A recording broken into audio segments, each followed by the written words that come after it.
warahmatullahi wabarakatuh. Perkenalkan, nama saya Lulu Oktaviani, mahasiswi dari Politeknik Negeri Subang, program studi Sistem Informasi dengan nomor pokok 10108032. Pada kesempatan kali ini, saya akan menjelaskan materi Pendidikan Pancasila untuk Pendidikan Tinggi dengan pengarang Dr. Ujang Karda, SSH, MH, MIP, MAP. Dan ini ada salah satu contoh buku yang dikarang oleh beliau dengan judul Pendidikan Pancasila. Dan ada pun resume dari buku tersebut dengan penjelasan sebagai berikut. Adapun resume buku sebagai berikut yang terdiri dari 10 bab. Bab pertama, orientasi terhadap pendidikan Pancasila. Pada bab ini menjelaskan tentang landasan dan tujuan pendidikan Pancasila yang terbagi menjadi 5 landasan, yaitu landasan historis, landasan yuridis, landasan sosiologis, landasan filosofis, dan landasan kultural. Dan tujuannya yaitu tujuan nasional dan tujuan pendidikan nasional. Dan di bab ini juga membahas tentang rumusan Pancasila yang terbagi menjadi 4 rumusan. Rumusan Pancasila secara etimologis, terminologis, historis, dan sosiofilosofis. Bab 2. Memahami sejarah Pancasila sebagai lambang negara Indonesia. Bab 2 ini menjelaskan tentang betapa begitu kuatnya dan mengakarnya Pancasila dalam jiwa bangsa dan menjadikan Pancasila terus berjaya sepanjang masa. Pancasila tidak hanya sekadar konflik identitas bangsa Indonesia. Pancasila adalah identitas bangsa Indonesia sendiri sepanjang masa.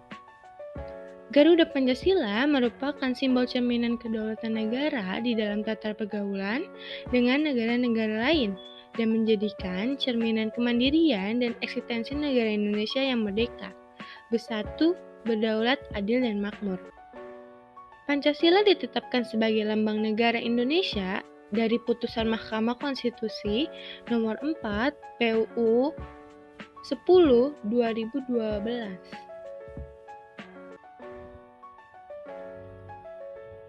Bab 3.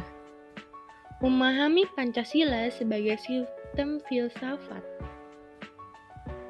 Pada bab ini menjelaskan tentang filsafat dengan pengertian sebagai ilmu filsafat adalah ilmu yang membahas dan menyelidiki objek kajiannya secara mendalam sampai diperolehnya esensi atau hakikat untuk memperoleh kebenaran.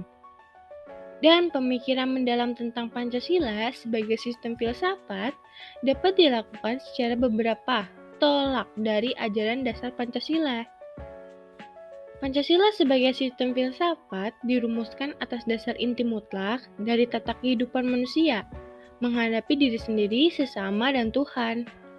Landasan filsafat Pancasila sendiri terdiri dari landasan ontologis, epistemologis, dan landasan aksiologis. Bab 4.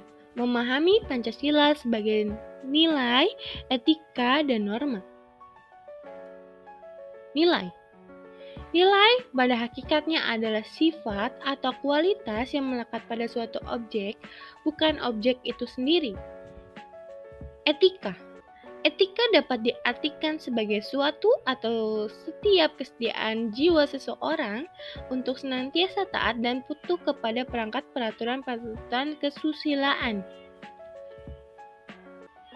Norma adalah berperilaku dalam kehidupan bermasyarakat, baik individu ataupun kelompok. Bila mana yang melanggar norma tersebut, maka akan dikenakan sanksi yang sesuai dengan aturannya.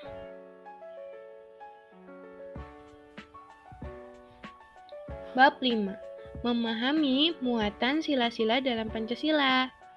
Pada bab ini menjelaskan tentang hakikat, nilai-nilai yang terkandung dalam Pancasila, yang terdiri dari 3 kategori hakikat, yaitu hakikat abstrak, pribadi, dan konkret.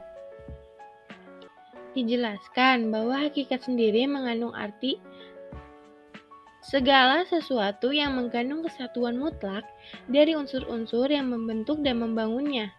Dan juga susunan sila-sila Pancasila adalah sistematis, hierarkis.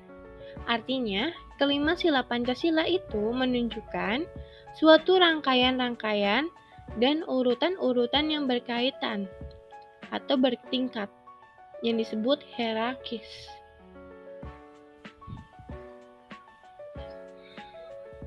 Bab 6.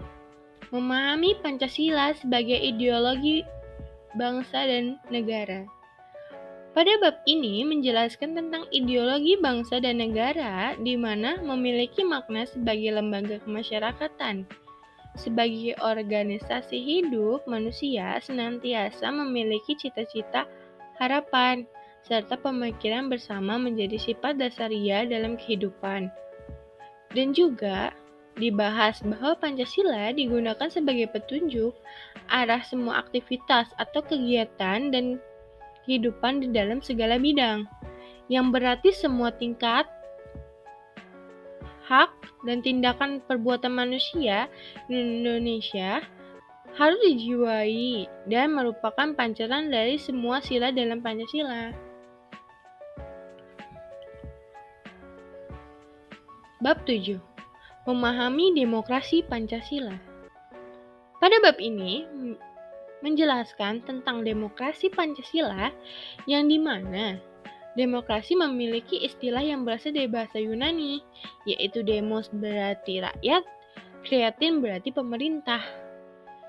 Dan juga demokrasi sebagai dasar hidup bernegara diartikan bahwa tingkat terakhir rakyat memberikan kesatuan dalam masalah pokok mengenai kehidupannya, termasuk dalam menentukan kehidupan rakyat.